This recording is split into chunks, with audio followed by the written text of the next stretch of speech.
नमस्कार दोस्तों, उम्मीद कर रहे हैं कि आप लोग बहुत अच्छे होंगे। आज हम लोग करंट अफेयर से जुड़ी हुई चीज़ को न पढ़ के आज हम लोग क्या करेंगे कि एग्ज़ाम के लिए बहुत ही महत्वपूर्ण पर्सनालिटीज़ को पढ़ेंगे। कभी कभी होता है कि कुछ पर्सनालिटीज़ को हम जानते हैं, लेकिन कुछ पर्सनालिटी जो भारत के लिए उन्होंने काम किया उनके बारे में हम नहीं जानते हैं। इसी से संबंधित इस महीने में 25 सितंबर को जिनके 25 सितंबर जिसमें माननीय प्रधानमंत्री जी मन की बात इस बार करेंगे और उन्हीं से जुड़ी हुई ये पर्सनालिटी है। तो इनका जो जन्म है 25 सितंबर को हुआ था और आपके दिमाग में चल रहा होगा कि आखिर वो कौन है। तो चलिए हम बात करते हैं इस पर्सनालिटी के बारे में। अब हम कोशिश करेंगे कि हफ्ते में एक दिन या 2 दिन उस महीने में पढ़ने वाली पर्सनालिटी के बारे में हम जानें जिनका संबंध उस मंथ से है, और साथ में उन पर्सनालिटी के भी बारे में जानेंगे जिन्होंने भारत के लिए एक बहुत बड़ा योगदान दिया, और साथ में एग्ज़ाम में प्रश्न उस पर्सनालिटी से पूछते हैं। तो अभी आज हम लेते हैं, आपको बता रहे हैं, आप पहचानिएगा कि कौन है। तो ये है पंडित दीनदयाल उपाध्याय। बहुत कम लोग कहते हैं कि ये अभी मुगलसराय का रेलवे स्टेशन का नाम बदल दिया गया, उनका नाम रखा गया पंडित दीनदयाल उपाध्याय। तो ये किसी परिचय के मोहताज नहीं है। आज इनके बारे में थोड़ा बहुत जानते हैं और जानने के साथ आगे जो भी पर्सनालिटीज़ आएंगे उनके बारे में एग्ज़ाम में कैसे कैसे क्वेश्चन बन सकते हैं उसके बारे में जानेंगे। साथ में हम लोग करंट अफेयर्स के क्वेश्चन भी सॉल्व करेंगे। तो आज पंडित दीनदयाल उपाध्याय के बारे में हम जानते हैं कि इनके बारे में मेन चीज़ें जानते हैं कि इनका संबंध क्या था। कुछ चीज़ें अलग से भी हम बताएंगे। और 25 सितंबर को इनका जो है जन्मदिन भारत सरकार मना रही है। उसी के उपलक्ष्य में हम लोग अभी तीन दिन या आज 22 है, 2 दिन बाद इनका जन्म दिवस पड़ेगा। तो उसी के संदर्भ में हम लोग बात करते हैं। चलिए, कह रहे हैं कि पंडित दीनदयाल उपाध्याय का जन्म, पहले तो देखते हैं इनका जन्म क्या हुआ। तो इनका, अगर आपसे पूछेगा जन्म जयपुर के ग्राम धनकिया में 25 सितंबर 1916 को हुआ था। तो एक बात आपको बता देंगे कि नेट पे अगर आप जाएंगे इनके जन्म के बारे में पता करने, तो इनका जन्म अधिकतर आपको दिखा रहा है मथुरा में इनका जन्म हुआ था, लेकिन कहीं कहीं आपको जयपुर का ग्राम धनकिया भी मिलेगा। तो आप कंफ्यूज मत करिएगा, ये ज़्यादा मथुरा प्रायोरिटी में ज़्यादा दिखा रहा है। तो अगर मान लीजिए आंसर में कहीं आता है कि इनका जन्म कहाँ हुआ था और उसमें मथुरा और राजस्थान यानी उत्तर प्रदेश और राजस्थान दोनों दिया हुआ है, तब तो कन्फ्यूज़न है। लेकिन अधिकतर माना जाता है कि इनका जन्म, इनके पिताजी का संबंध उत्तर प्रदेश के मथुरा से था।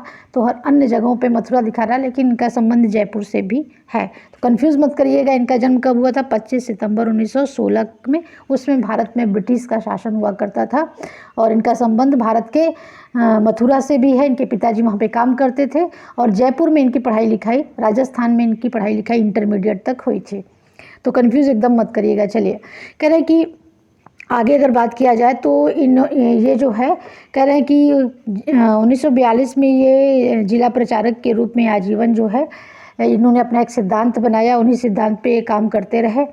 नेक्स्ट स्लाइड में हम देखते हैं कि इसमें क्या है। कह रहे हैं कि पंडित दीनदयाल उपाध्याय जो हैं सजग प्रहरी थे, सच्चे राष्ट्रभक्त के रूप में भारतवासियों के लिए, हम भारतवासियों के लिए प्रेरणा स्रोत हैं। आज हमारे सामने जो भी लोग जो भी देश के लिए कुछ कर गए उनसे हम शिक्षा लेते हैं, इसी वजह से उनका जन्मदिन हम मनाते हैं।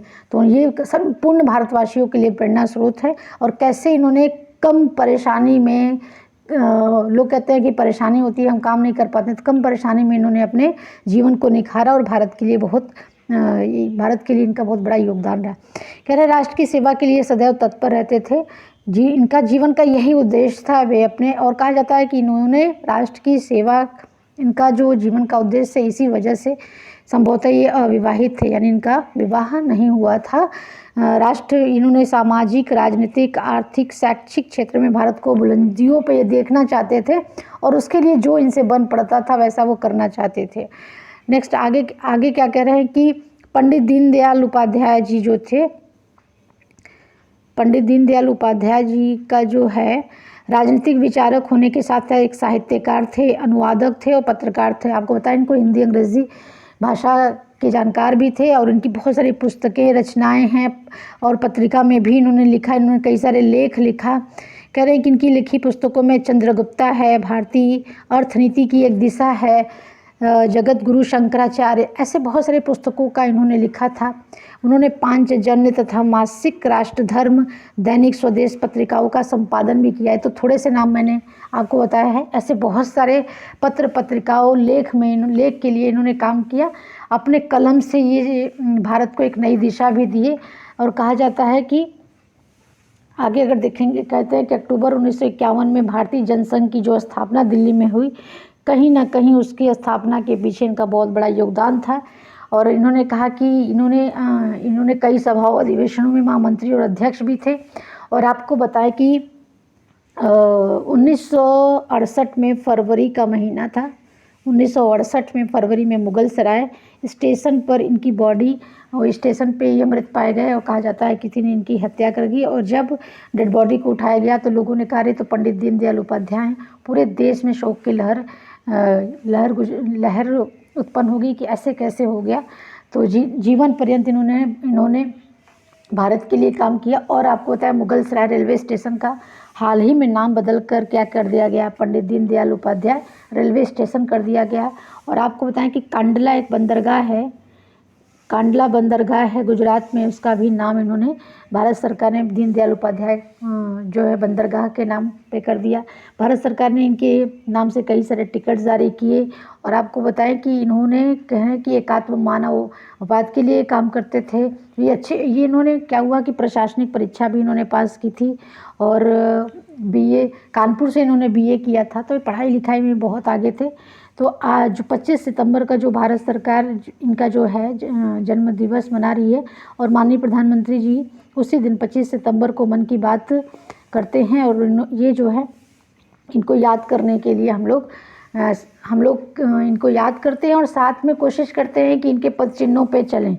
तो ये जो 1916 की बात है, 1916 में ना लोग बहुत आजकल की तरह संपन्न थे, ना इतनी सुविधाएं थी। उस समय भी इन्होंने, आप इनके बारे में और डिटेल पढ़ेंगे तो आपको और जानकारी प्राप्त होगी कि कैसे जो आज वर्तमान समय में इतने आगे लोग बढ़े हैं और जिनकी वजह से देश को एक नई दिशा मिली है, जिस भारत और देश की एक दशा बदल गई है, उनमें कहीं ना कहीं महापुरुषों का योगदान था।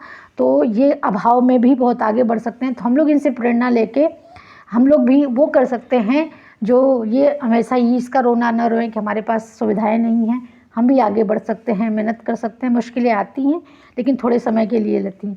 तो आज जो है हम पंडित दीनदयाल उपाध्याय के बारे में जानते हैं। और इनके बारे में अगर आप डिटेल जानते हैं तो प्लीज़ कमेंट बॉक्स में करिएगा। और अगर आप चाहते हैं कि आगे कौन सी महिला या पुरुष पर्सनालिटी के बारे में आपको डिटेल बताया जाए तो मुझे प्लीज़ बताइएगा। उस पर हम वीडियो बनाएंगे और अपलोड करेंगे क्वेश्चन आंसर के साथ। हफ्ते में एक वीडियो हम पर्सनालिटी पे बनाएंगे और कोशिश करेंगे कि ज़्यादा से ज़्यादा चीज़ें वो आप उनके बारे में जानें और एग्ज़ाम में प्रश्न मिले। तो इसी के साथ जो है हम आज की क्लास को ख़त्म करते हैं। नमस्कार, थैंक यू।